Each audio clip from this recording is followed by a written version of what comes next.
Mi nombre es Carmen Lorena Quiroga Flores, estudiante del programa Ciencias de la Información y la Documentación, Archivística y Bibliotecología del segundo semestre de la Universidad del Quindío. A continuación, haré la exposición de los conocimientos adquiridos sobre el tema organización de archivos. Teniendo en cuenta el acuerdo número 005 de 2013, que obliga a todas las entidades públicas y privadas que cumplen funciones públicas y demás organismos regulados por la Ley 594, daré a conocer el proceso de organización, el cual se basa en tres fases importantes: la clasificación, la ordenación y la descripción. La clasificación es el primer paso de la organización de archivos, siendo la labor intelectual mediante la cual se identifican y establecen las series que componen cada agrupación documental, como fondo, sección y subsección, de acuerdo con la estructura orgánico-funcional de la entidad. Para este proceso se debe tener en cuenta el principio de procedencia, el cual permite identificar los creadores de los documentos, que pueden ser institucionales como los fondos documentales y administrativos como secciones y subsecciones, de acuerdo como estén organizadas las entidades. Ejemplo es la estructura orgánica de un municipio, los documentos que genera la Secretaría de Gobierno. Con procedencia, estos conformarán una sección documental.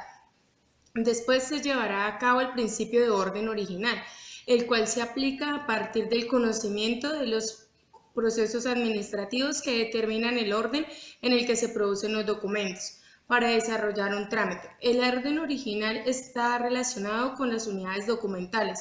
Para cumplir con este proceso se debe respetar el estatus de cada documento, de acuerdo al lugar que ocupe en cada trámite. Ejemplo de estos son las tesorerías de las alcaldías, que deben rendir las cuentas de los diferentes pagos que hacen por diferentes conceptos, por lo que deben cumplir con los trámites establecidos dentro de un manual de procedimientos para poder hacer efectivos los soportes de los pagos. Los pasos metodológicos para la clasificación son: el primero, la identificación de productores. Se deben identificar las agrupaciones documentales, que son el fondo y la sección y la subsección, a partir de la información que contienen los documentos de creación y de reestructuración del organismo productor y de los organigramas. Los fondos documentales son abiertos, cerrados o acumulados.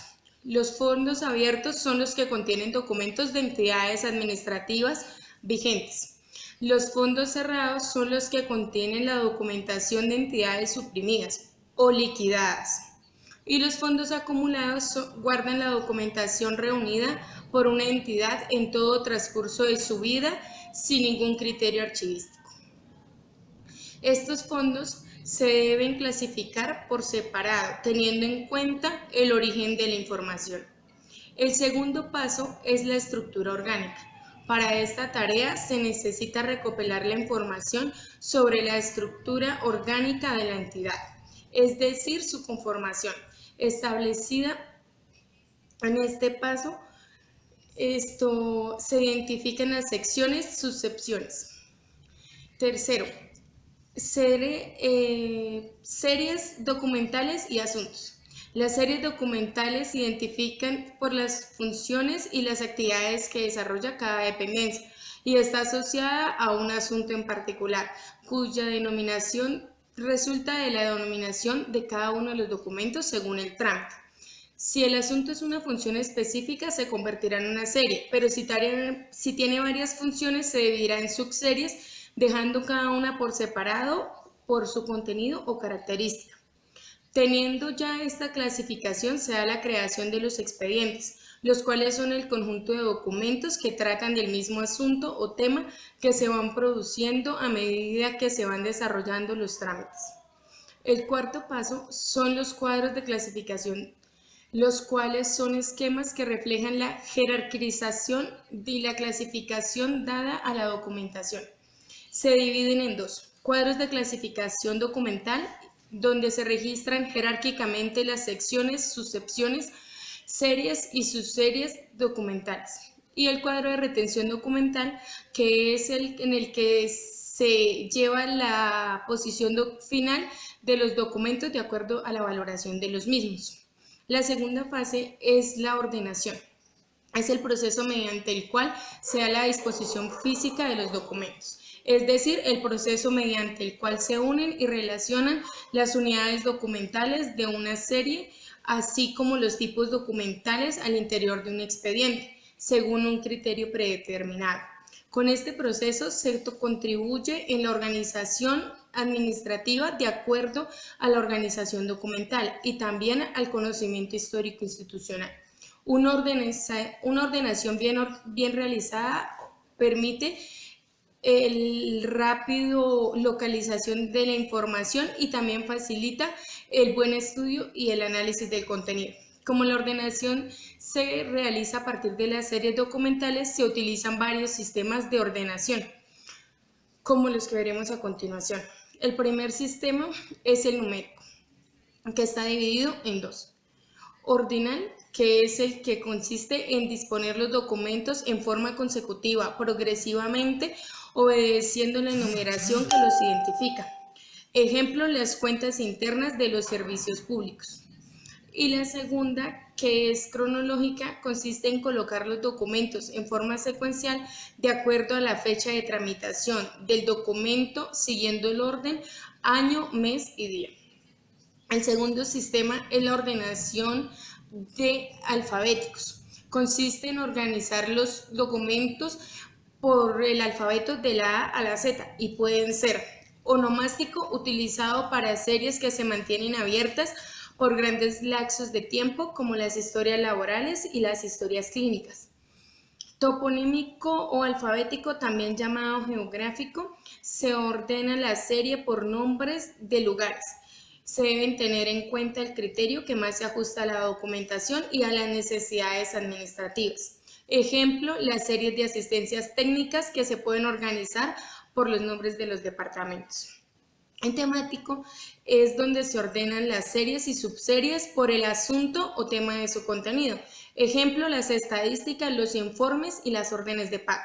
El tercer sistema es la ordenación mixta y entre ellos se encuentran el alfanumérico, que es donde se ordena la serie utilizando a la vez un orden alfabético y uno cronológico. En este sistema los datos que se cruzan no se pueden separar, siempre estarán asociados, como las historias clínicas o los expedientes de los alumnos. También se pueden ordenar por forma mixta, numérica por documento de identificación y alfabética por el nombre. Se utilizan para facilitar el acceso a series documentales muy grandes. Este sistema puede ser utilizado en las series de una dependencia cuando están representadas con las letras del alfabeto que identifican la oficina productora, seguida de los dígitos de las series y las subseries. Y el ordinal cronológico, que se aplica a las series documentales cuyas series son numéricas, simples y a la vez cronológicas, las cuales se controlan primero por el número de la unidad documental y después el cronológico, como las resoluciones, acuerdos y decretos. En esta fase también cabe mencionar que los expedientes también deben estar debidamente ordenados. Estos serán ordenados mediante la colocación sucesiva de cada uno de los documentos, según cómo se generen dentro de un trámite, siendo así el primer documento el origen del trámite y el último documento con el que se da la conclusión del trámite, logrando de esta manera reconstruir el asunto del cual se trataba la diligencia. Cualquiera de los sistemas de ordenación elegidos debe proporcionar seguridad y una oportuna localización de la información. La tercera y última fase es la descripción. Es el proceso del análisis documental mediante el cual se facilita la localización y la consulta de los documentos que están contenidos en una unidad documental. Esta descripción debe ser exacta, suficiente y oportuna. Tiene como finalidad explicar el contexto y el contenido de los documentos para mejorar su accesibilidad, permitiendo el análisis y registro de la información, facilitando así el acceso y una mejor comprensión. Para realizar la descripción archivística encontramos dos técnicas. La primera técnica es la multinivel, que es la que nos ayuda a describir los fondos y cada una de sus partes. Dentro de ellas está el primer grado, que es donde se escribe cada uno de los niveles. Por ende, cada nivel de clasificación corresponde a un nivel de descripción y son tomados del cuadro de clasificación documental. El segundo grado es donde jerárquicamente se describen lo anterior, es decir, el orden. Según la norma ISAP, el orden es primero el fondo, segundo el subfondo, tercero la serie, cuarto el expediente y quinto la unidad documental. Dentro de esta técnica encontramos el nivel intelectual, que es donde se clasifican las series y el fondo, permitiéndonos identificar el organismo productor y el nivel real desde la producción hasta el elemento simple, mostrándonos el nivel intelectual. Esta técnica tiene 4 reglas. La primera regla, de lo general a lo particular, la cual nos muestra el contexto y la estructura del fondo. La segunda regla, de la información pertinente, nos muestra el nivel de descripción. La tercera regla, la vinculación de los descriptores, es la posición que ocupa cada unidad documental. Y la cuarta regla, no repetir la información, que es la que evita la redundancia entre la información que tenemos. Otra técnica es la descripción colectiva, que es basada en la utilización de instrumentos para la descripción de cada uno de los archivos. Utiliza instrumentos como los inventarios, los índices, los catálogos y las guías. Cada uno de estos cumple una función. Los inventarios son los instrumentos de control. Los índices y los catálogos son los instrumentos de búsqueda. Y las guías son vistas como el patrimonio documental y tienen como objetivo reflejar el contenido o contexto de las unidades documentales. Cada instrumento también tiene características particulares. Las guías señalan características generales de la información. Los inventarios localizan, controlan e informan sobre la información. Los catálogos describen de manera selectiva y exhaustiva la información y el índice completa la localización y la información. Esta etapa se basa en la norma ISAP, que tiene como fin explicar cada uno de los contextos de cada uno de los documentos y que sean accesibles al público. Y en Colombia existe la norma NTC 4095, que es la homologación de la ISAP, y lo único que cambia es los niveles de la jerarquización, incluyendo la subsección después de la excepción. En síntesis, el proceso de organización de archivos es un proceso muy importante dentro de cada entidad, ya que le va a permitir a la entidad poseer la plena seguridad de dónde tiene su documentación. De esta manera va a agilizar los procesos de consulta y de búsqueda de lo que se necesita. Para ejemplo, un cliente que solicite una información o bien sea para una reseña histórica. Este proceso es de suma importancia en las entidades, como lo dije anteriormente, ya que le permite a la empresa o a la entidad tener claridad de su historia o contar con los soportes de los procesos que se han realizado. Es muy importante tener cada archivo organizado, ya que esto va a permitir que no se extravíen los documentos o que la información se pierda, ya que hay información que es de suma importancia y de vital importancia en las entidades, más teniendo en cuenta que son entidades públicas o privadas donde se manejan documentos de suma importancia y documentos legalmente indispensables para cualquier tipo de proceso, investigación o cualquier otro proceso que se le quiera realizar a una entidad.